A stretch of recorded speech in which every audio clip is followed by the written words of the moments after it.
Hello, and welcome to another episode of the Let's Talk Marvel Fan Theories podcast. I'm Taylor. And I'm Katie, and we're two sisters and borderline obsessed Marvel fans who have been following the Marvel Cinematic Universe closely for years. And now we want to share our MCU discussions with you. We chat about our own predictions and theories, plus some of our favorites from online, and our reactions to all of the Marvel content that's considered MCU canon, including the Disney Plus shows and the movies, as well as the Marvel news you need to know.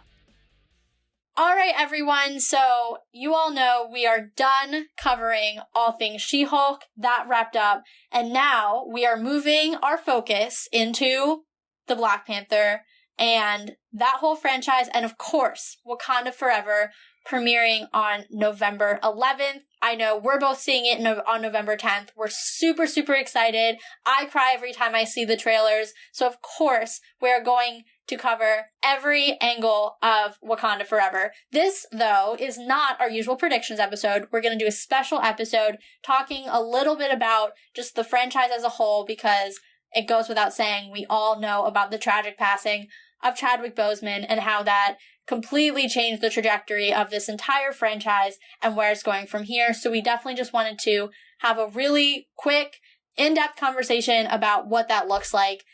And here we go. Katie, what are your initial thoughts about this and how it's going to proceed? I'm pretty nervous. I think a lot of Phase 4 has been cleaning up Phase 3 in the sense of just, tail ends and everything, or even some of the other phases, introducing new characters. We've been in a whirlwind of a lot of different things.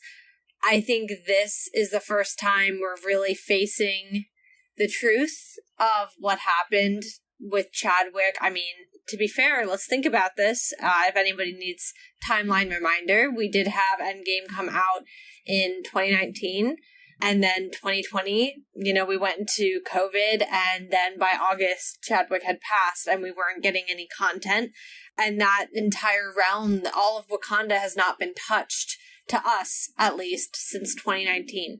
So I'm very nervous for where this is going to go. I think it's such a hard thing to continue from, especially when you have a character who I know, if you could see us, in 2019, without the podcast, obviously, but we were having a lot of conversation about, Black Panther's the next mantle. He is one of the next big three. He's ushering in the next phases.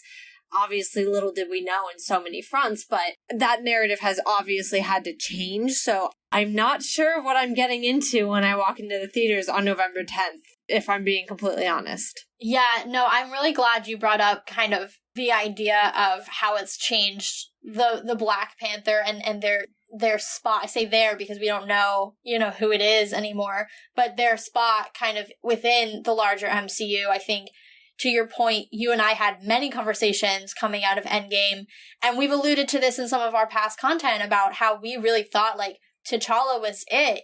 He is going to be one of our leaders, and obviously, that's not possible anymore. That doesn't mean that whoever takes over the mantle as Black Panther is not going to step into that role, but I think it sets it back timeline-wise, because no matter who it is now, you now have to establish them as Black Panther, potentially as king or queen of Wakanda, however they choose to move the hierarchy or update the hierarchy of the royal family now that he's gone. I know we've seen in the trailers, and I don't want to get too far into this because it delves into predictions, and we'll save that for our next episode. But obviously, Ramonda has said, I'm queen of the most powerful nation. So obviously, she's taken over rather than Shuri, having the crown passed to her. So either way, setting up this new person as the Black Panther, you have to establish them now before they can really be tied into the larger Avengers and the larger MCU, the way that T'Challa had obviously been taking those steps, not only being introduced in Civil War, but then, of course, really fully establishing him and who he is and his culture that he comes from in Wakanda and exploring that in the first movie. Then, of course, having, Infinity War partially set in Wakanda, again, establishing his importance, and then, moving into Endgame and removing some of those past Avengers to make room for others to step into those roles.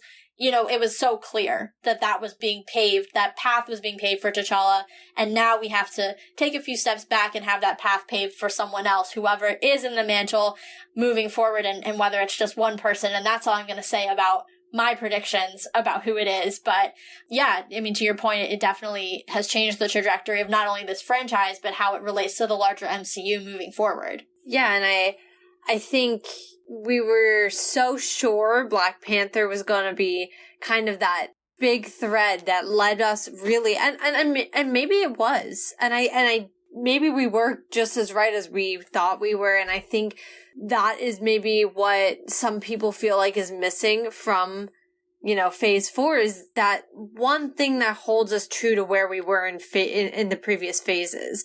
Because I think we've had some obviously like Passover heroes such as Hawkeye and Bucky and Falcon and everything, who are obviously continuing their story in phase 4, but not in the same way. And I think we were expecting to have that thread of the Black Panther narrative continuing so strongly through that it was essentially, the main part of it. And everything else was able to branch around, and we felt like it all came together.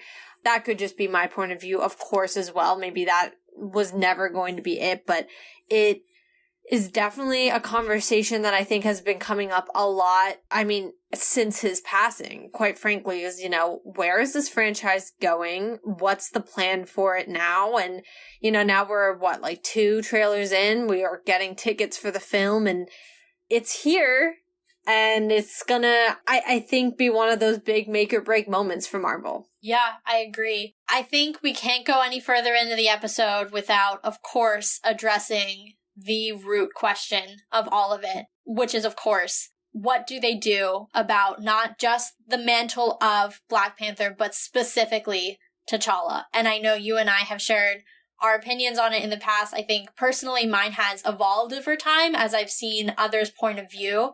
So definitely going to share. But Katie, I'd love to know, to start off, what you're thinking now. How do they handle that? What's the best way to go forward? Yeah, and I mean, I guess I could start by saying we've gotten confirmation that they are going to move forward with his character's death, and that T'Challa in the MCU will have passed away. Obviously, we don't know anything of what that's going to look like, how that's exactly going to be written. So as far as actual confirmation, we know that's going to happen, but the real debate has continued. Should T'Challa have been recasted? And I think that continues to be something that everybody's talking about. I personally have, I think, aligned very much with what Taylor, I think, is going to say after I finish my little spiel, because I do think initially it felt like you couldn't replace somebody like Chadwick. That, to me, would be like sitting there and saying, give me a brand new Tony. I don't think that's something you can do. There are certain people born to play roles, and, Tony was a great example, and I think Chadwick was a great example as far as T'Challa. So I think for a very long time, I was very sure that there was no way of being able to replace him and recast him, and I would never be able to move past it. However, I think as time went on, I've been seeing a lot of other people's side as far as, the Black Panther mantle and Black Panther as a character in the comics is endless. I mean, this character is, you can put them up against Captain America and Iron Man and Hulk, and Spider-Man even. These are some of the big comic characters, and you can put them up against them and look at them now, and they have all these issues that have come out, and they're just, spinning them out really endlessly. And he is one of those. And so hearing about the sheer amount of stories he has, the roles he plays, and everything else, and taking that step back from the MCU, which I think sometimes it's important to do. And listen, I dabble in the comics. I've made that known before. I don't ever sit here and say that I know everything about the comics or I know the ins and outs of what has happened in storylines. But I will say sometimes you gotta take that step back from the MCU. And I think taking away that shield a little bit, I think in the long run, they should have recasted T'Challa, I think. I say that now, my opinion might change tomorrow, but I do think with the stories that man was a part of, I feel like regardless of where the Black Panther mantle goes, if you are forever going to write off T'Challa as a character now, it's limiting to it, whereas I especially think the MCU had planned to go. Yeah, I think we are 90% aligned on our opinions. I definitely agree. I mentioned before, coming off of the idea that T'Challa and Chadwick are one and the same. You cannot separate, the actor from the character. And I think, go back to probably what was our, I want to say, Who Will Lead the Avengers Now episode. I think we both made that super clear. One of the things that has really caused me to rethink that position is just a lot of people, to your point, talking about how important the character is, not only in the storylines of the pages, but also, we can't ignore how important the character is culturally and what it means to specifically the African American community. So in that respect as well, I understand the argument that, you're going to take away this character.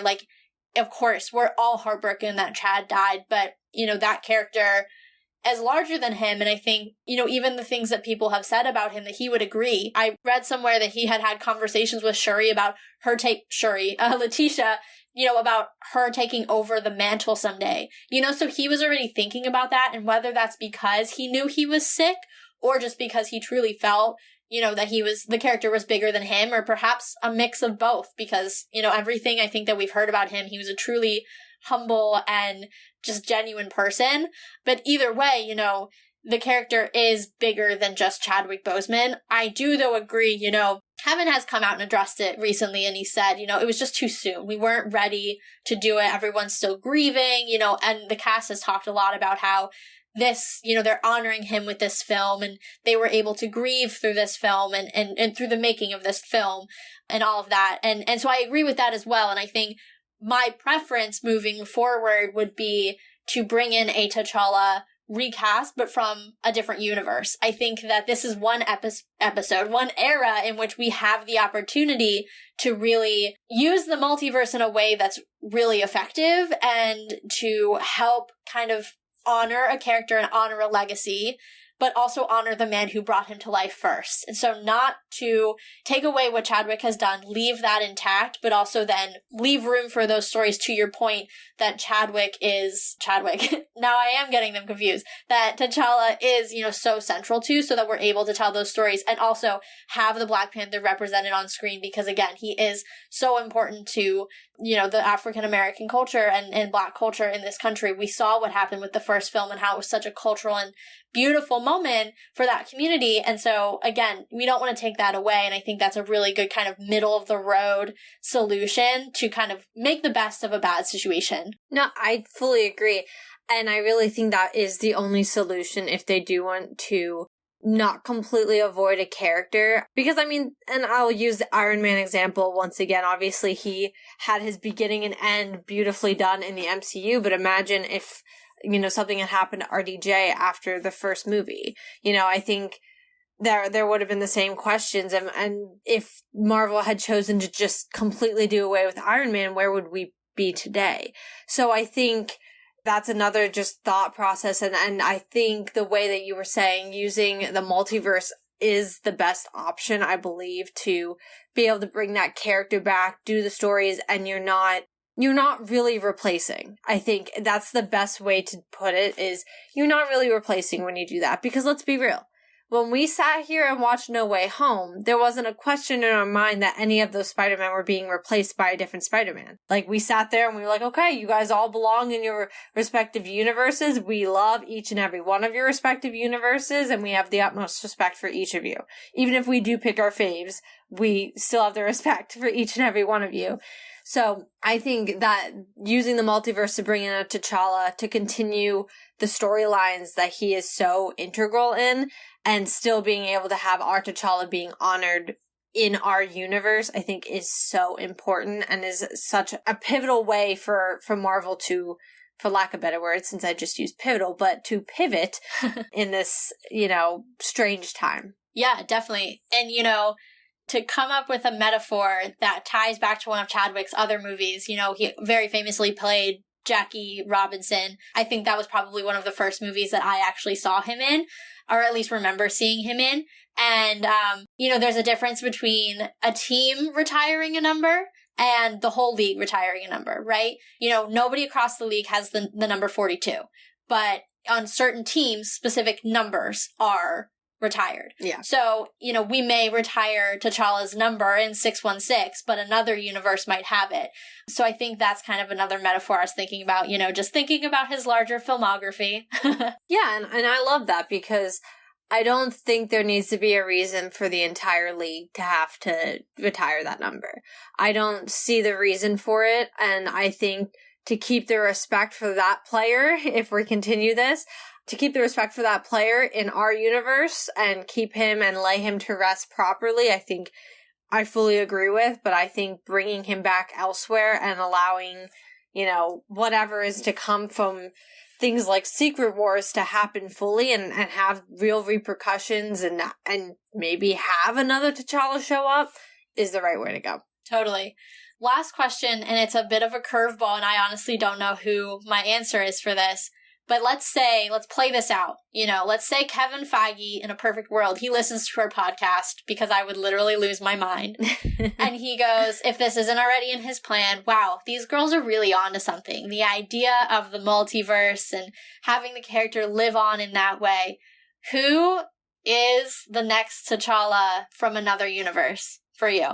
Oh, wow. Like the actor or like... Yeah, who is it? Oh. I know, I literally surprised myself with this question, so I don't know the answer either. Oh, my thing is unless you're like in Marvel already, I probably don't know who you are. So I'm like, oh god, now I need to know some celebrity's name, and I only know like the realm of Marvel people. Honestly, I'm not gonna lie, if we hadn't already had Michael B. Jordan as Killmonger, I would, or like even a storyline, which I know we had that what if storyline that still made him the bad guy, which really annoyed me. I know, I really thought we were going in a different direction with that one. That was disappointing. I know, I was so frustrated. But even if like in another universe, actually, thought point. Well, he still wouldn't be T'Challa. No. He could be Black Panther in another universe, but it wouldn't be T'Challa. Well, right. But he could essentially be, like, not name-wise T'Challa, but literally live T'Challa's life if the roles...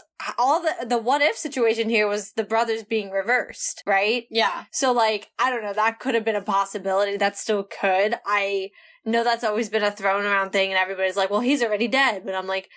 Well, the multiverse is, like, open. So I feel like that's an option. As far as if we, like, fully did want to recast T'Challa as T'Challa, God, I really don't know. Not off the top of my head. I don't know celebrities enough to know that, like, and, like, let alone somebody who I think would be so perfect for that role. I'm not sure. Yeah, I'm trying to think about it, too. I don't know, the first person who comes to mind, because to your point, like, I don't watch a lot of movies that aren't, like, Marvel movies. That's, yeah, like, terrible exactly. to say, but, like, truly, like, I only go to the movies to go see Marvel movies, like, if I'm gonna go see it in a theater. And if I'm gonna watch TV to, like, relax, like, I don't really put on movies, again, unless they're Marvel movies. I'm normally watching, like, TV. And honestly, all I've been watching lately is Marvel TV. So, like, quite literally, that's, like, 90% of the media I consume. So, to your point, like, that's a little limiting because you're not going to bring in, you know, an actor that is already in the universe, because that brings in a whole lot of complications. I don't know. I mean, one actor who, like, because the only other franchise I watch is, like, religiously is Star Wars, like, thinking about John Boyega, who plays Finn, is someone who pops into my mind. You know, I think and I've only ever seen him in Star Wars, so that's, like, my only point of reference, but I do think he is capable of doing that kind of quiet regalness that, you know, Chadwick brought to the role, that quiet power, you know, and he's done Star Wars, so he's done some action scenes, so I think that could be an interesting option, but... Well, my problem is like, the things I also watch outside are, like, half the characters are probably in their 20s, and you can tell, and they're not necessarily old enough to fulfill that role. I mean, unless we went about, like, and Marvel certainly could, there's no saying T'Challa has to be exactly the same age in every universe. Obviously, is not going to be, as time moves, how time moves. So, I mean, we could have a younger T'Challa for all we know, but I guess, like,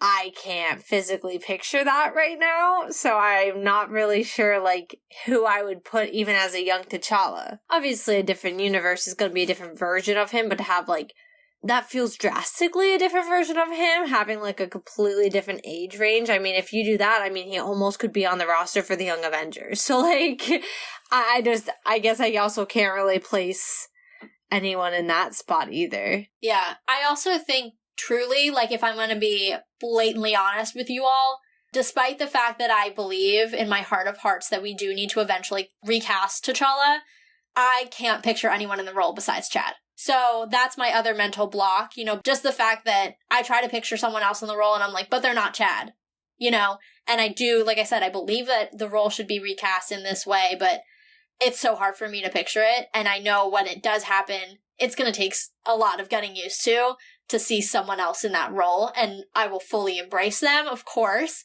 but it will be a challenge. Yeah, and I really couldn't agree more. I think that's kind of another thing as well that I'm struggling with, where it's kind of like, oh, I don't think I can. Like, I keep picturing Chadwick as T'Challa this entire conversation. I'm like, yeah, I couldn't picture anybody else in the suit. But I do want to ask this, and I know we get a little bit, and I don't want to get too much into predictions, but I want to quick ask. And now, let's put aside trailers for right now, just because, once again, that'll get more into our predictions. But truly, prior to trailers, if we were going to have another Black Panther, which we obviously were going to, who was it going to be? M'Baku, in my opinion. I was on the same page. I love that man. Okay, one, M'Baku's amazing. Two, you know, there was all that stuff coming about how his role was expanded and all of that. So even the behind the scenes was kind of pointing in the direction that he was, for lack of better word, getting a promotion within, you know, the kind of call sheet. TBD on whether that's, you know, true. We'll get into that next week, of course, or not next week, next episode. But yeah, that was my pick prior to trailers, and that's where I'll leave it because I don't want to spoil anything for next episode. No, I actually very passionately. So I will say, and once again, this is not, I actually haven't fully seen any of the trailers. So actually, this is great. I've seen some pictures, I've seen some clips, but I purposely didn't want to watch them yet. Initially, obviously, going off of what I know of the hierarchy in Wakanda, I was like, okay, so I guess Shuri would step up. That is what I would understand. But also from what I understand is that she's like quite a bit younger than T'Challa was, so I didn't really know if we were going to get that storyline quite yet because, you know, I think she's a great behind-the-scenes player as far as everything else. I mean, she is a great fighter, and so I have nothing against her on that, but I think, you know, age-wise, I wasn't sure if her mother more specifically would be okay with that. That's what, not even because I'm writing her off because of her age, because, like, Young Avengers. I truly don't know if the Queen would have been, like, okay with that. So, like, going off of that, I kind of assumed Shuri would take up that mantle, but if it did go elsewhere, I also was thinking M'Baku. For one, nobody challenged T'Challa, obviously, and put a challenger forth when he was trying to become king, except M'Baku's tribe, of course, and M'Baku himself. And, you know, his character development that came together during Black Panther, and then to your point, we obviously heard that he was getting an expanded role in the newer movie. I was like, he was a king. He already was. I mean, he was leading his tribe as a king, regardless of them technically being a part of Wakanda. They didn't see it that way for a very long time. So he was a leader, and he's been a leader. So I very naturally see him fitting into that role. I also absolutely love Winston Duke. Oh my god, he's so amazing. Fell for him during the Endgame, or was it was either the Infinity War or the Endgame press release, because he was always with Sebastian and Mackie, and it was just like absolutely chaotic, and I loved it. I keep thinking when we say his name about one specific thing when they're reading dirty tweets. I won't share the tweet aloud right now, but just look it up. It's hilarious. I am definitely familiar with that particular tweet. Yeah, and it's like in my head every time I think of him, and Sebastian's reading it, Sebastian's laughing his butt off, and so I fell in love with Winston Duke. I would love to see him, you know, his expanded role being the Black Panther or being the king even, I think is absolutely fitting for him with the circumstance that we've been given. Yeah. Well, I think we are getting to the point where we're gonna go into predictions if we talk any longer. And like we said, we definitely want to bring to you guys our full gamut of predictions, what we think is going to happen in the film, all of that good stuff, end credit scene, mid credit scene, all the usual great prediction stuff. So we're going to save that for next episode and call it a wrap on this franchise, but definitely we just want to emphasize how much we are looking forward to this film and covering it, and it's going to be a great time.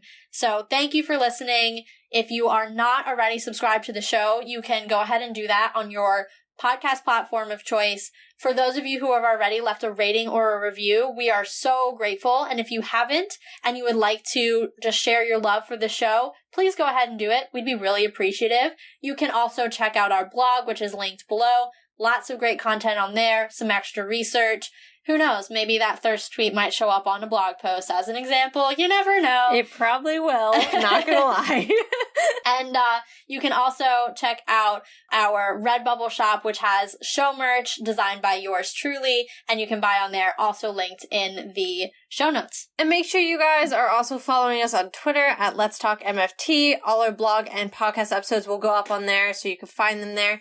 Also, any tweets, news, Marvel-related things are being shared by us when we see them. So, needing to keep up with Marvel, go there. All one-stop shop. Also, make sure you guys are signing up for our newsletter. The November newsletter will be pretty much all Black Panther franchise related. So, make sure you guys are signing up either on our Twitter, there's a link, or also on our blog, you can sign up, and you guys can get that right in your inbox on November 1st, prior to Black Panther Wakanda Forever coming out. Until then, we will be doing our predictions episode as always coming up. Keep an eye out for that. And then, of course, after the film, we will be covering it with our reactions. So make sure you guys are keeping up with our content because Marvel's about to blow your mind. So let's talk about it.